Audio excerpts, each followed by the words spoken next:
My name's Chris Gray. I'm now retired, but I'm Emeritus Professor of Organisation Studies at Royal Holloway. And um, I guess it's probably fairly likely that people in this group know me probably primarily in terms of the Brexit blog that I've been writing since well, I started this in September 2016, so sort of 9.5 years now.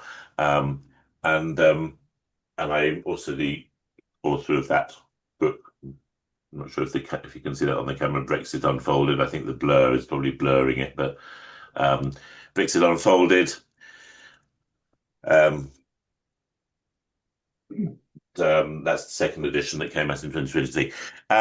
And so, thank you for inviting me to speak this evening. I know I've spoken to this group before, and I think in the past I've tended to sort of give updates on where we were with the Brexit process. What I'd like to present to you today is something a little bit different. Um, and if I can just share screen with you, I will put some slides up.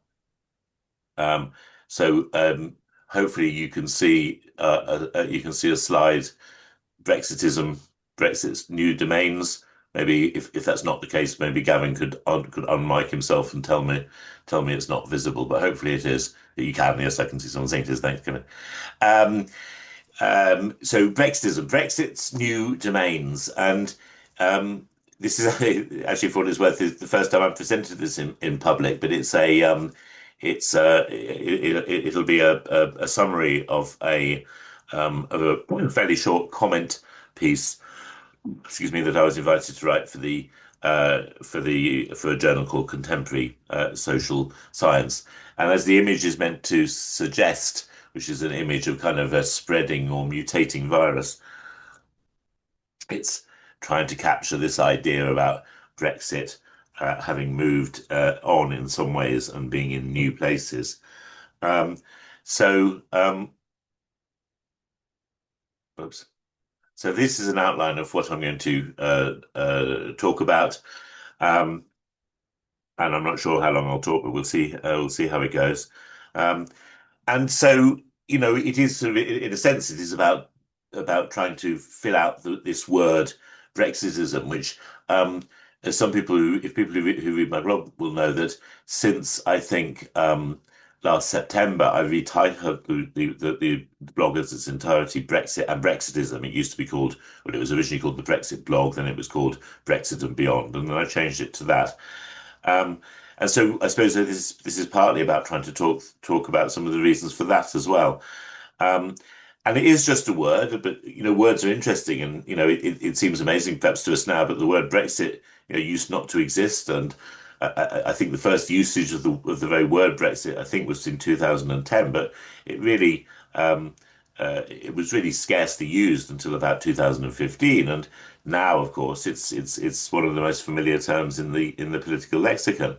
Um, but of course, Brexit, in a certain sense, is over. I mean, of course, we could say that it never ends and it's always an ongoing process, but over in the very literal sense of Britain having left the EU. And in a way, therefore, to talk about Brexit has become a slightly inadequate term to capture the politics that it's associated with. Because, of course, Brexit was always associated with a kind of wider political positions. If we think about the way that support for Leave in the referendum in 2016, there were other positions, uh, ideologies, if you like, in terms of nationalism, in terms of social illiberalism, certainly in terms of hostility to immigration, hostility to multiculturalism, which were part, if you like, of a package that came together with Brexit, um, and and that kind of politics, which we can think of in a way as being populism, but I'll want to say in a minute that Brexit is a particular variant of that. That now has kind of become a more extensive kind of politics, more extensive than simply the question of leaving the EU. And of course, we see that quite clearly in terms of the way that, the UKIP party has all but disappeared, and yet Nigel Farage has reinvented his himself in terms of the Reform Party. To call it a Brexit party would be slightly bizarre because of the fact that we have now left the EU, and that suggests that Brexit isn't that we need a word in addition to the word Brexit to understand that. Um, and one of the reasons we need to understand that is because although Britain's left the EU, Brexit continues to leave its kind of fingerprint or imprint on British politics, even though what is at stake is no longer or centrally Britain's membership of the EU. Um, and so we can see, there's a couple of quotations that I put up there talking about the 2024 election and the way in which electoral alignments, um, persisted even and have continued to persist even after Britain left the EU. And even in the most recent local elections, you can see a patterning in the distribution of votes, a patterning that relates to um, the patterning of the vote of the vote of voting to leave and to remain. And so, even without Brexit per se being on the political agenda, Brexit, in some more diffuse kind of sense, continues to mark our politics. And a recently published book suggested that even now, something like 60% of people feel an identity as a Remainer or an identity as a Leaver, even 10 years after the referendum. Um, One thing I want to sort of just quickly talk about in terms of introducing this idea of Brexitism is there's a fairly obvious potential objection, I guess, which is we don't need a new word because all that's being described is populism. Um, and of course, it's true that Brexitism, as I will be talking about it, is a form of populism, and it can clearly be understood and related to things happening in the United States, in Argentina, in Hungary, although there's been the recent election there, um, and in that sense, is not unique to Britain. But of course, what is unique to Britain is that Britain uniquely has experienced Brexit. And it seems, in a sense, almost sort of trite or certainly sort of self-evident uh, to say that that to say that that because of that, populism in Britain means something not entirely different, but differently inflected because Britain is the country uniquely in which Brexit happened. And I think that's had quite a lot of impact politically over and above the simple fact of leaving the EU. And I think one thing is that for populists, for Brexitists, that this was kind of proof of concept. The core kind of claim of populists is always that we speak for the people, we speak for the silent majority. Um, and it's a rhetorical strategy. But with the referendum, for once, they had an occasion when there was a vote and they won. Of course, we would say they won narrowly, but nonetheless, they won in terms of the majority of those who cast a vote. Um, and so that idea that they had always had of speaking for the silent majority ceased to be simply a rhetorical claim and became one that they could really lean into and talk about the will of the people in a way that they continue to do even 10 years after the referendum.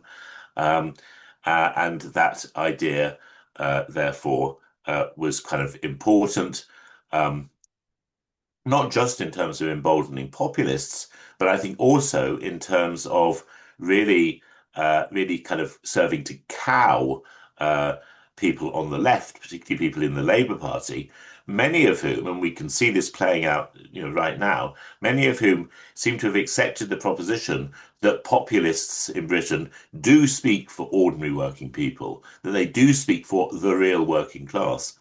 And there's a kind of even if the numbers don't stack up, there's an almost sort of sentimentality, I think, within the Labour movement about the real working class being sort of northern industrial workers Um, and somehow this with that sort of red wall support for Brexit, that there was almost a kind of a psychological, if you like, shaming in the Labour Party of the idea of, well, these people have voted leave, and they're meant to be our people, and so that kind of disconnect has been very, I think one could almost say, traumatic for the Labour Party, and it continues to have consequences now, in particular, I would say, in terms of immigration policy.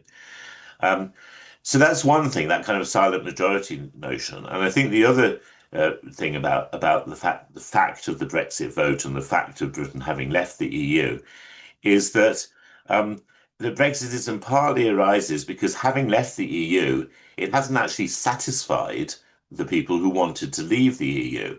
And so this thing that I'm going to call Brexitism is both the product of the success of winning the referendum. Oh, we won with a silent majority, but also the perceived, and that then leads to new demands. I mean, if they hadn't won the referendum, then that movement would have continued, and its core demand would have been to leave the EU.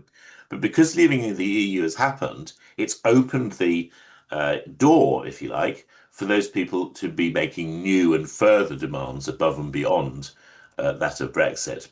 But at the same time, the idea that Brexit has been betrayed and not done properly, which I'll return to, I think, in a minute probably, has actually created a new grievance around which um, around which those people can coalesce. Now, I'm saying those people because, of course, we could call them Brexiters, but that no longer makes sense because, well, it makes a certain amount of sense, but it's no longer adequate to the task because precisely because what they're asking for is not now Brexit, it's something else. And that's why we need, I think, this other word. And then finally, I mean, the other reason why I think we can't just use the word populism is that there does seem to me something quite somewhat different between British populism and, in particular, sort of Trumpist MAGA populism in the United States. Um, I mean, there are clearly a lot of connections between those two things. Um, and it's quite interesting that recently there's been far more attention and interest amongst British populists in religion and conservative Christianity than there ever used to be. That really used to be something that was, yes, very common in American populism, but quite unusual here. That has somewhat changed. And so there has been some influence. But nonetheless, Donald Trump remains an unpopular and controversial figure, even on amongst many on the populist right in British politics. And so again, I think that we need a term that is not just populism, even though Brexitism is has some relationship to that. Um, so um, so now in terms of trying to think in more detail about what this sort of Brexitism means, and here I'm quoting the work of a guy called Alan Finlayson, who's a professor of political philosophy at the University of East Anglia. And I'm not certain he was the first person to coin the term Brexitism, but he was certainly one of the earliest users of that term. And there are a couple of references there, one an essay in the London Review of Books, and one a more academic paper. Um, and without kind of going into all of the things that he says, I think that what's interesting is that he sort of stresses the idea of it being Brexism being a stand, what he calls a stand towards the world, um, it's useful, I think, because it creates a sort of an idea of a sort of an orientation or a mood, and you know how people sort of you occasionally hear people use the word Brexity, saying something is Brexity or has Brexitiness, or more often they say Brexity, and it's kind of connotes this sort of slightly hazy but sort of discernible sort of disposition, maybe not coherent enough to be called a political ideology, but more a political mood. And in Finlayson's account, he uh, draws particular attention to the nostalgia which is contained within it. And I think that's I'll say more about that later, but I think it's pretty obvious that there are a lot of connections between nostalgia and Brexit, but also with Brexitism. Um, but just putting that slightly aside for the moment, that Finlayson also talks about this idea about um, suggesting that it's also that the future is unknowable within this Brexitism. So I mean, we can see that in terms of the way that, for example, during the Brexit debate, debate, if we can call it that, the idea that, oh, these experts making their forecasts, it's all nonsensical. Nobody can know the future. Um, and therefore, and associated with that, the promises made by Brexiters for Brexit and by Brexitists for Brexitism are typically very vague, very general, and difficult to kind of pin down.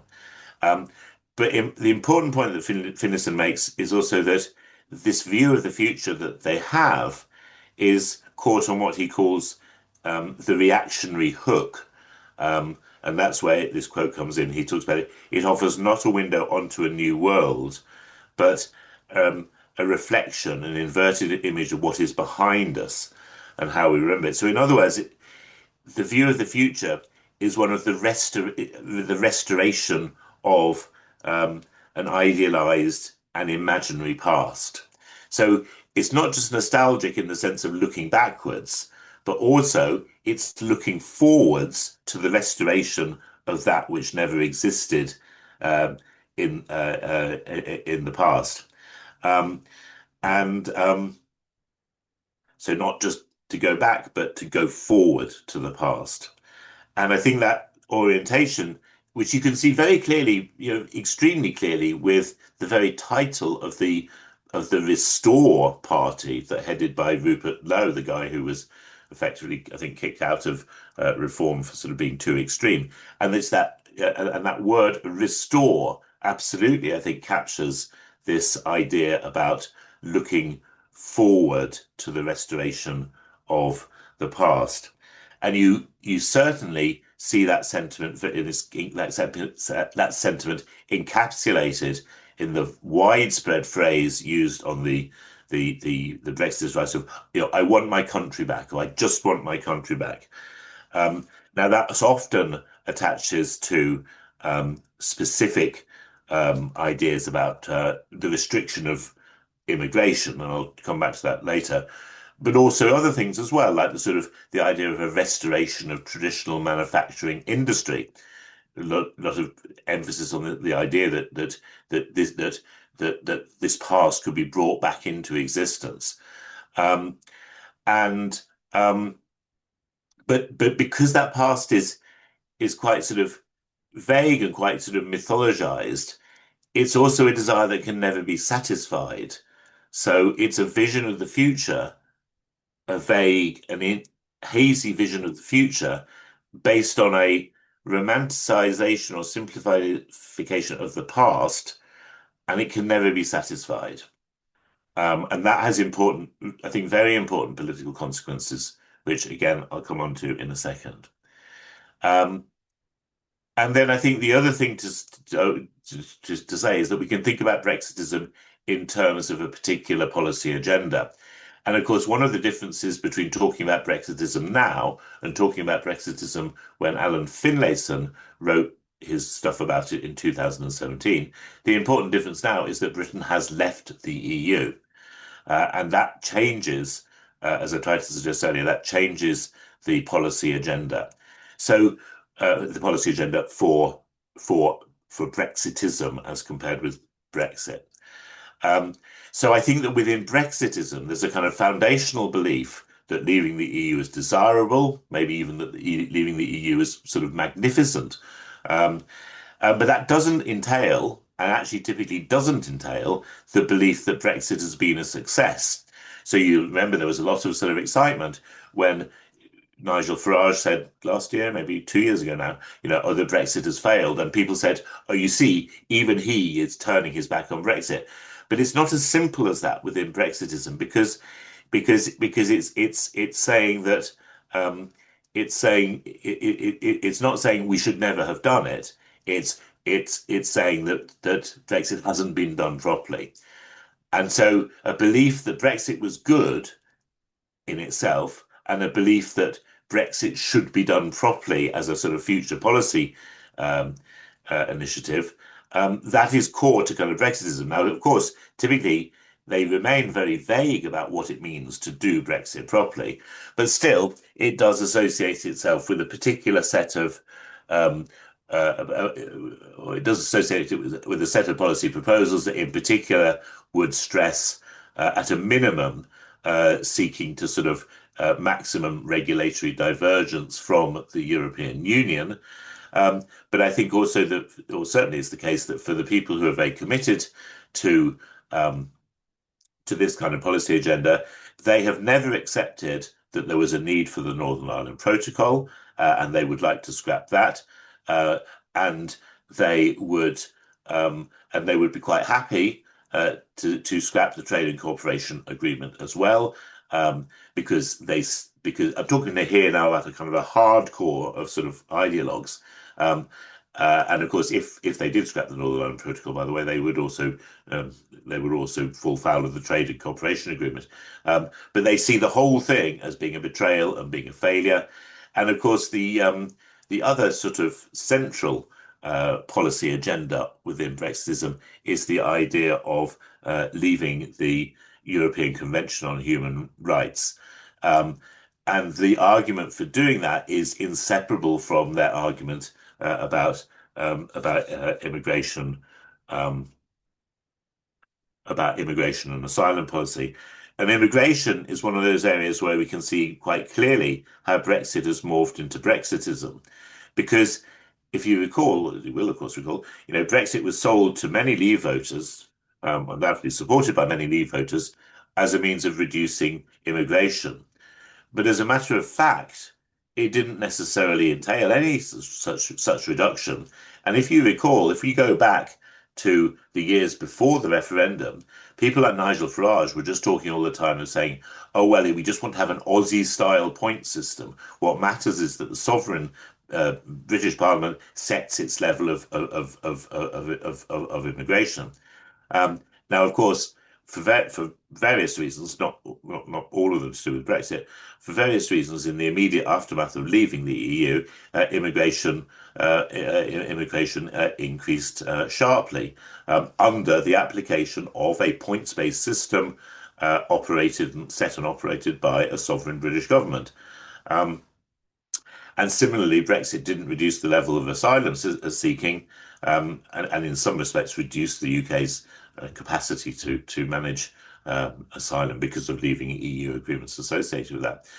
Um, so, so now, leaving the European Convention on Human Rights is presented as being a new way in which Britain can take back control of its borders. Um, and if we think about the general kind of debate on immigration in Britain since the referendum, particularly given the idea that somehow Brexit was meant to sort of spike, not spike, that's not the right word, but Britain was meant to sort of de-escalate and reduce sort of tensions and inflammation around immigration. And of course, far from doing that, it's actually, I would say, become a more toxic and certainly a more kind of ethno-nationalist debate about immigration in the time since then, not just amongst um, not just amongst the Reform Party and so on, but also within the Labour government. Um, Now, one of the things, of course, which is interesting about, I think, about all this um, is that one might kind of think that given the failure of Brexit to in inverted commas solve the problem of immigration and all of the other ways in which Brexit is perceived to fail, we might expect voters to have turned against those who promised Brexit, to have turned against its champions, Nigel Farage most obviously, and not put any faith in subsequent these new promises about the European Convention of Human Rights or anything else. Um, but that's not so. And it's an important illustration of the kind of peculiarity of Brexitism as a political philosophy or almost a sort of an unpolitical or anti-politics philosophy, in as much as Brexitism thrives not on the delivery of promises, but it thrives on the grievance of promises not delivered. Um, and obviously, that's easiest for politicians who aren't in power. So it's very easy for Nigel Farage, again in particular, or others, um, to say, or others who were not in government, to say, well, of course, none of it is our fault. We were not in charge of delivering Brexit, um, and therefore, and therefore, we're not to blame for its failure. Um, but actually, we see exactly the same argument being made by conservative Brexiters who were in power during the period after the referendum. And indeed, we see many of them actually now moving over. Suella Braverman, um, I can't think of the rest of them, a number of conservative MPs who have moved over to the Reform Party. Um, and and yet even they are able to sort of make this argument, well, my hands are clean, it was nothing to do with me. Um, and the reason that's possible is because of the idea um, of saying, well, actually, real political power doesn't lie with politicians. The real political power lies with a sort of self-interested uh, and maybe incompetent or corrupt or traitorous elite or establishment, which obstructs the intentions of politicians and obstructs the will of the people. Um, and of course, we saw that as a recurring motif during the years after Brexit, most infamously with the sort of accusation that the judges in the Miller case were enemies of the people, which was an incredibly poisonous phrase to have used, and we saw it thereafter. Um, for example, with the Trust mini budget, and I put a quote up there because interestingly, he too uses the word Brexitism. I think, well, maybe in a slightly different sense, but anyway, Timothy Garton Ash talks about trust, says Trustonomics took the logic of Brexitism, excuse me, to an absurd extreme. Um, and and one of the things that means, and don't forget, by the way, that when Liz Truss produced that mini budget, it was hailed by Brexiters, including Nigel Farage and others. It was hailed by them as finally this was going to deliver proper Brexit. Um, and so this absolutely was the extension of Brexit after Brexit into a new domain. Um, and of course, we know that it collapsed in disaster. But even to this day, Liz Truss and her supporters, who maybe do not number, it's not a very huge number, and certainly people like Farage, who used to say how wonderful the budget was, are now very silent about it. But Liz Truss and people who support her will still insist, well, it was the fault of the establishment, it was the fault of the civil service, it was the fault of the Office for Budget Responsibility, it was the fault of the Bank of England. Um, and so, in this way, the very failure of Brexit actually reinforces Brexitism. It doesn't make it weaker; it makes it stronger because it provides yet more evidence in inverted commas of the malign powers of the elite and the malign powers of the establishment.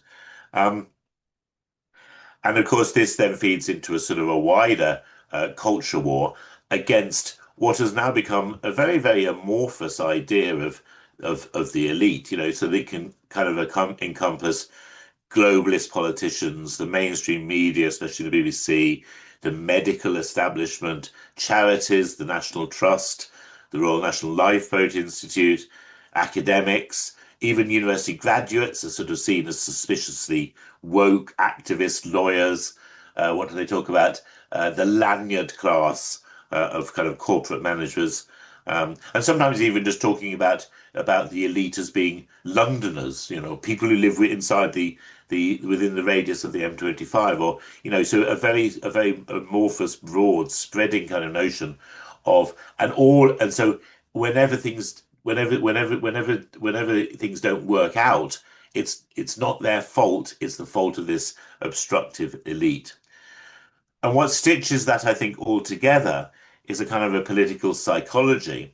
Um, and it's a political psychology which combines um, literal aggression with a kind of a constant self-pity. The Irish journalist Fintan O'Toole wrote about this has written about this very well, I think, in relation to Brexit and post-Brexit Britain.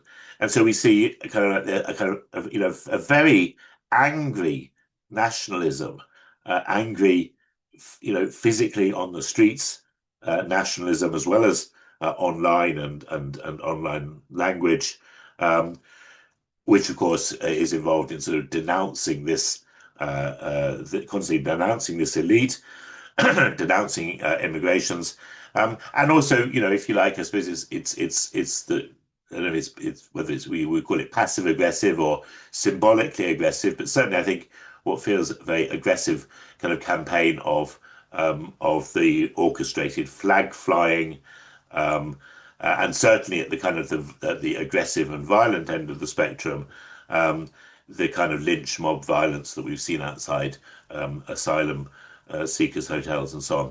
Um, and and this is, I mean, this is one of the ways in which Brexitism is, I think, different also to what we've traditionally thought of as being conservatism, um, because it's become increasingly difficult to sort of distinguish between the sort of what we used to think of as perhaps being the kind of the far right street violence and the sort of supposedly respectable politicians who now will talk maybe in kind of coded terms about, well, this is the danger of what will happen if you ignore people's concerns.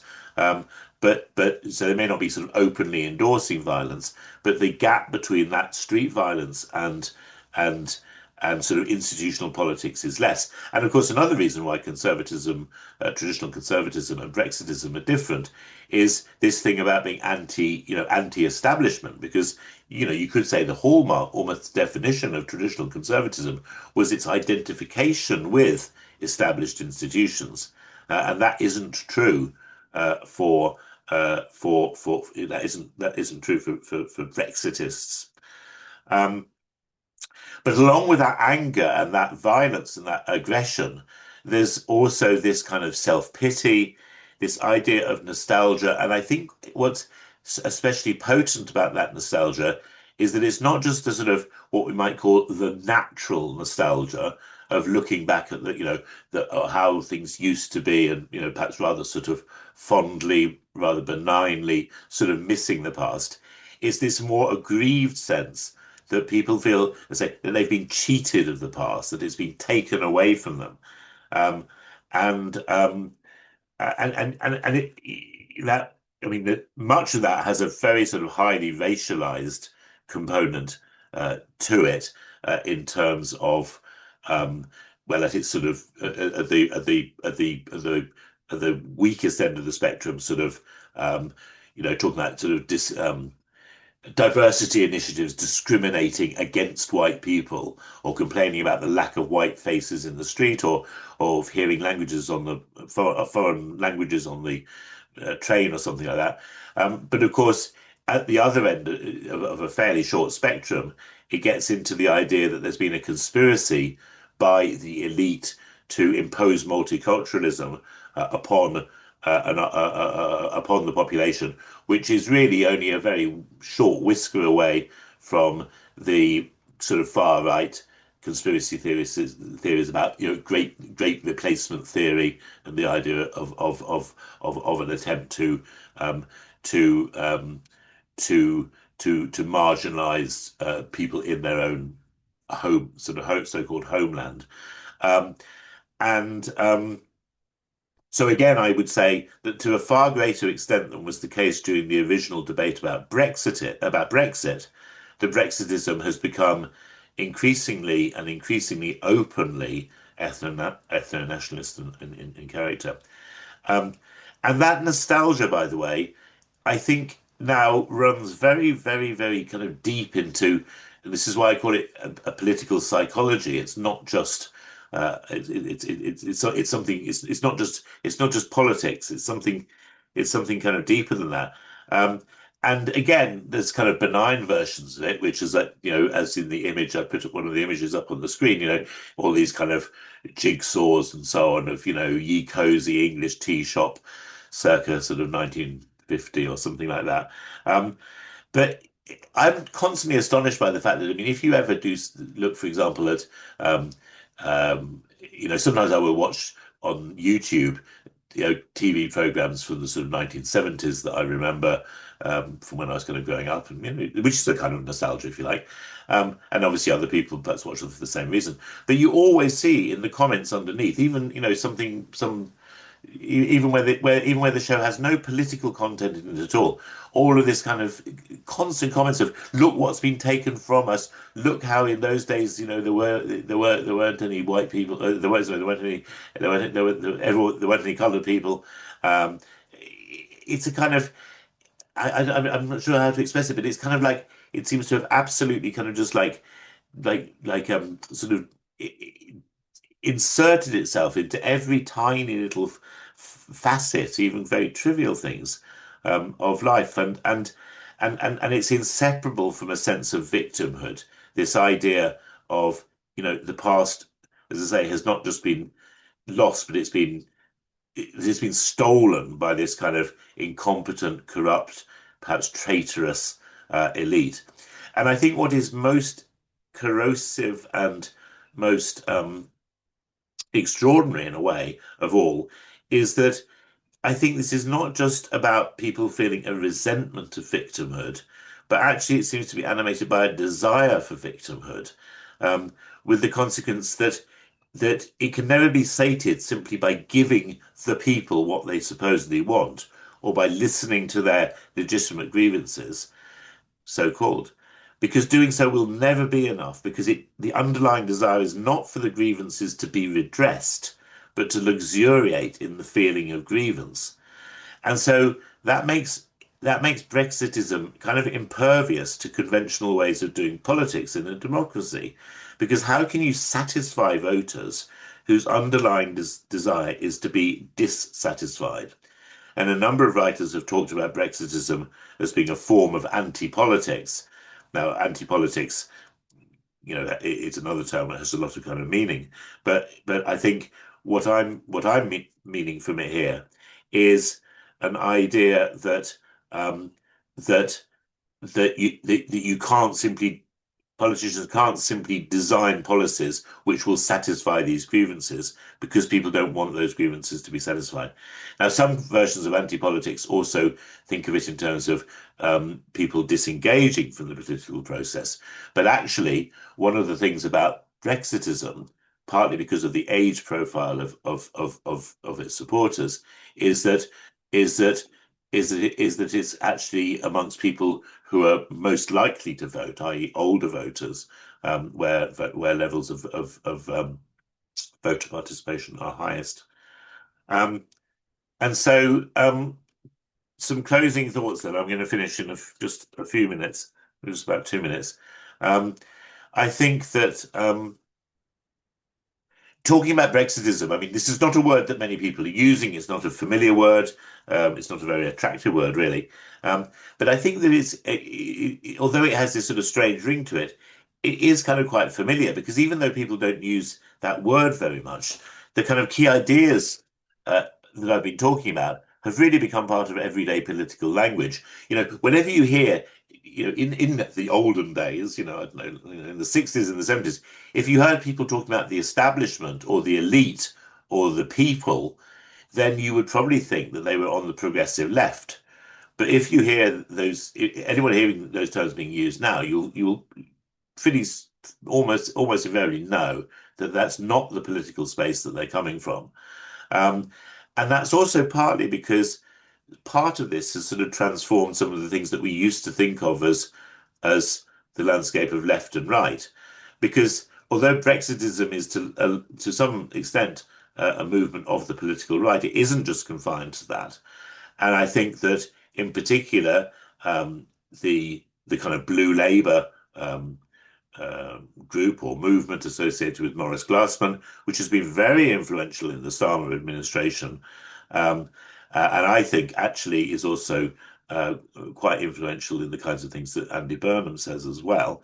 Um, um, that so they are associated with the Labour Party, but they would like be very much within this Brexitism that I've described, as well as people like these kind of quite I think quite sort of strange people who sort of used to be in the Revolutionary Communist Party and be associated with the Living Marxism magazine, who then sort of morphed into this group of people around Spiked Online. So I'm thinking, for example, perhaps the most obvious one would be the former Brexit Party MEP Claire Fox, who's now an independent peer in the House of Lords, um, and so you've got this kind of bringing together of certain elements on both the right, or traditionally on the right, and the left, as well as the sort of erosion of the distinction between what's political and what's non-political.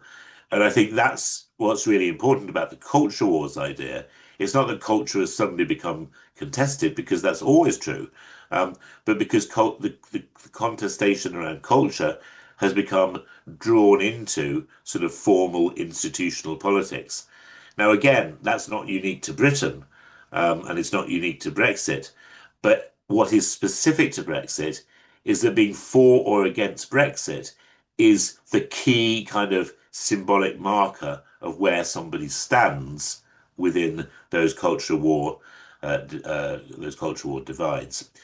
And so, early on in the Brexit process, we all laughed at Theresa May for saying Brexit means Brexit, and indeed. Um, um, we laughed at it because it was such a sort of circular idea, of course. Um, but also, as we can see, that Brexit has turned out to mean a whole lot more than Brexit itself.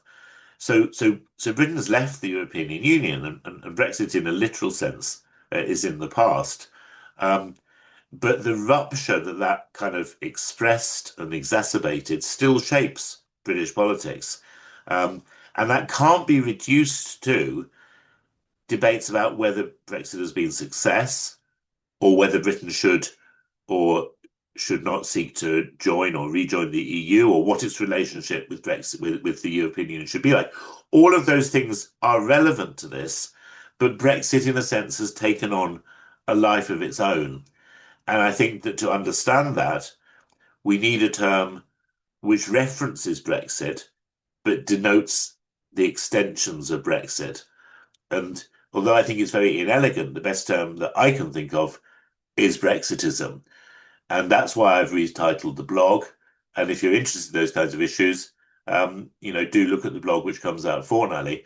Now, the final question, or the final line on that slide, is, can Brexitism be defeated? Now, the rest of what I've presented to you today comes from, as I said, the comment piece that I'm going to publish later this year. That line isn't in there. And the honest answer is that I don't know how. For me, the only things I can think of doing are related to trying to put forward rational arguments and evidence-based arguments and logical arguments, um, and to engage, in some, and for people to engage in some way in those kinds of discussions. Um, but it doesn't feel like a very good answer. And I wonder perhaps if other people here have got a better answer than that.